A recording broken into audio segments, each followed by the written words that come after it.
देख रहे हैं चैलेंज न्यूज। मैं नैन्सी बजाज। देखते हैं सुबह की 10 ताजा खबरें।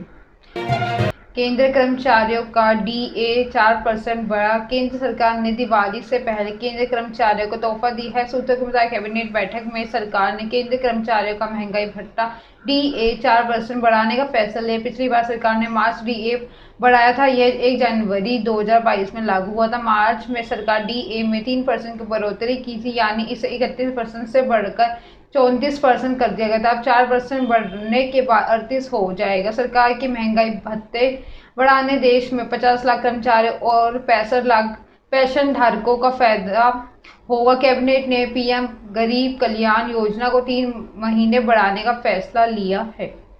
अब इस योजना का लाभ दिसंबर 2022 तक मिलता रहेगा। पहले सितंबर 2022 को ये योजना खत्म हो रही थी। केंद्र के इस फैसले से देश के 81 करोड़ से अधिक लोगों को एक बार फिर से राहत मिली है और अब देश के जरूरतमंदों को दिसंबर 2022 तक मुफ्त राशन मिलता रहेगा। पीएफआई पर 5 साल का बैन। केंद्र सरकार ने बुधवार सुबह पॉपुलर फ्रंट ऑफ इंडिया यानी पीएफआई के 5 साल के लिए बैन कर दिया। पीएफआई अलावा 8 और संगठनों पर कार्रवाई की जाएगी। गृह मंत्रालय ने इन संगठनों को बैन करने के नोटिफिकेशन जारी किया। इन सभी के खिलाफ टेरर लिंक के सबूत मिले हैं। केंद्र सरकार ने यह एक्शन यूपीएए के तहत लिया गया। सरकार ने कहा है कि पीएफआई और उससे जुड़े संगठनों की गतिविधियां देश की सुरक्षा के लिए खतरा है। सरकार के कदम केंद्रीय पंचायती राज मंत्री गिरिराज सिंह ने ट्वीट किया है। पीएफआई। इसके बाद केरल के कांग्रेस सांसद के सुरेश ने कहा है कि आरएसएस पर पीएफआई के तहत बैन लगाया जाएगा, क्योंकि दोनों संगठनों का काम एक जैसा है। केंद्र सरकार यूपीए के तहत पीएफआई से उससे जुड़े 8 संगठनों पर 5 साल की प्रतिबंध लगा रही है। ये कदम एजेंसियों की जांच के बाद उठाया जा रहा है। पीएफआई और इसके जुड़े संगठन देश में आतंकवाद का समर्थन कर रहे हैं। क्राउन प्रिंस एमबीएस सऊदी अरब के नए पीएम बने। सऊदी अरब के किंग सलमान बिन अब्दुल्ला अजीज ने क्राउन प्रिंस मोहम्मद बिन सलमान एमबीएस को प्रधानमंत्री बना दिए हैं। मंगलवार को जारी शाही फरमान ने 2 और अहम अपॉइंटमेंट भी हुए हैं। प्रिंस तुर्की बिन मोहम्मद बिन फहद बिन अब्दुल अजीज को राज्य मंत्री और प्रिंस अब्दुल अजीज बिन तुर्की बिन फैसल को खेल मंत्री बनाया गया है। एमबीएस वैसे डिफेंस मिनिस्टर की जिम्मेदारी संभाल रहे हैं, लेकिन सच ये है कि किंग सलमान की खराब सेहत के चलते कई साल से सऊदी के अघोषित शासक थे। विदेश मंत्री की जिम्मेदारी पहली तरह प्रिंस फैसल बिन फरहान अल सऊद, वित्त मंत्री के दायित्व मोहम्मद अल जदान और निवेश मंत्री की जिम्मेदारी खालिद अल फलील निभाते रहेंगे। पीएफआई के बाद आरएसएस पर बैन लगाने की मांग। Popular front of India PFI पर बैन लगाने के बाद विपक्षी नेताओं ने राष्ट्रीय स्वयंसेवक संघ आरएसएस पर बैन लगाने की मांग शुरू कर दी। कांग्रेस सांसद सुरेश के बाद अब राजद सुप्रीमो लालू प्रसाद यादव ने मांग की है कि संघ और पर भी बैन लगाया जाएगा। लालू ने कहा है कि संघ की पूरे देश हिंदू सांप्रदायिक फैसले फैलाने को काम कर रही है जो पीएफआई के तहत, इसलिए इसे भी बैन करे। इससे पहले कांग्रेस सांसद ने कहा है कि आरएसएस पर प्रतिबंध लगाने की मांग करते हुए पीएफआई पर बैन कोई उपाय नहीं। आरएसएस पूरे देश में हिंदू सांप्रदायिक फैला रही है। आरएसएस और पीएफआई दोनों समान है, इसलिए सरकार को दोनों पर प्रतिबंध लगाना चाहिए। पहले पीएफआई पर बैन क्यों? कांग्रेस के दिग्गज नेता दिग्विजय सिंह और 2018 में आरएसएस के खिलाफ विवादित बयान दे चुके झाबुआ दिग्विजय सिंह ने कहा है कि अभी तक जीतने से हिंदू आतंकी सामने आए आरएसएस से जुड़े रहे हैं। उन्होंने कहा था कि संघ के खिलाफ जांच की जाए और फिर कार्रवाई होनी चाहिए।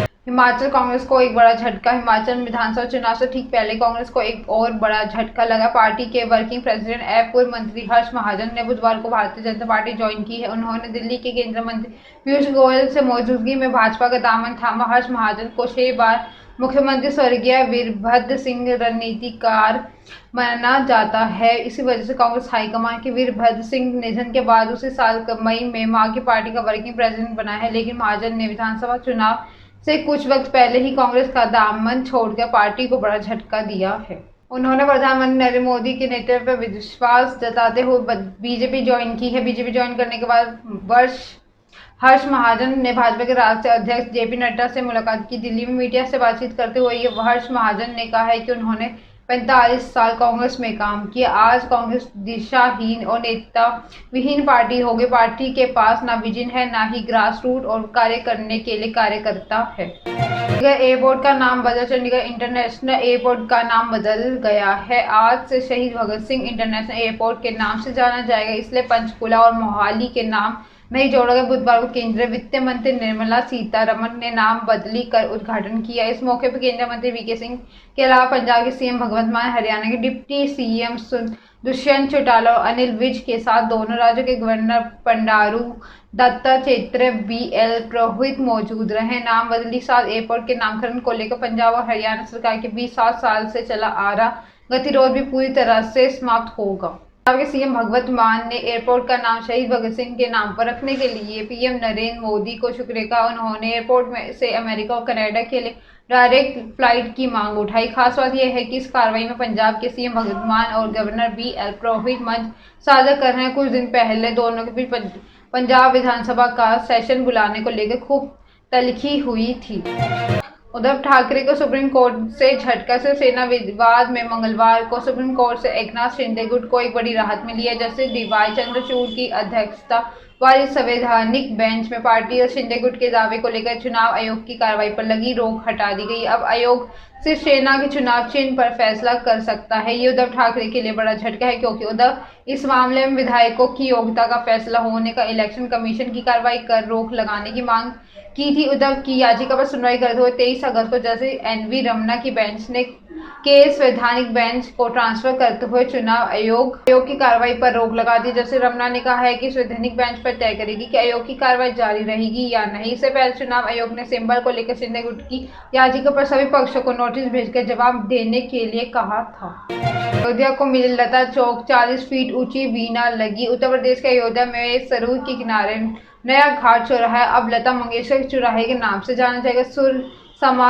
श्री लता मंगेशकर के नाम पर बने स्मृति चौक को लोकार्पण बुधवार को सीएम योगी ने किया। उसके साथ केंद्रीय संस्कृति मंत्री किशन रेड्डी भी मौजूद रहे। लता मंगेशकर के भतीजे और बहू भी रहे। नरेंद्र मोदी अपना वीडियो संदेश दिया। उन्होंने कहा है कि लता दीदी सरस्वती की साधिका थी। उन्होंने स्वरों ने दुनिया को जोड़ा। मोदी ने कहा कि लता दीदी राम मंदिर निर्माण से खुश थी। सीएम योगी ने कहा कि राम के प्रति जिसने जो कुछ भी किया उसको कृतज्ञता। शुरुआत लता चौक से हो गई है।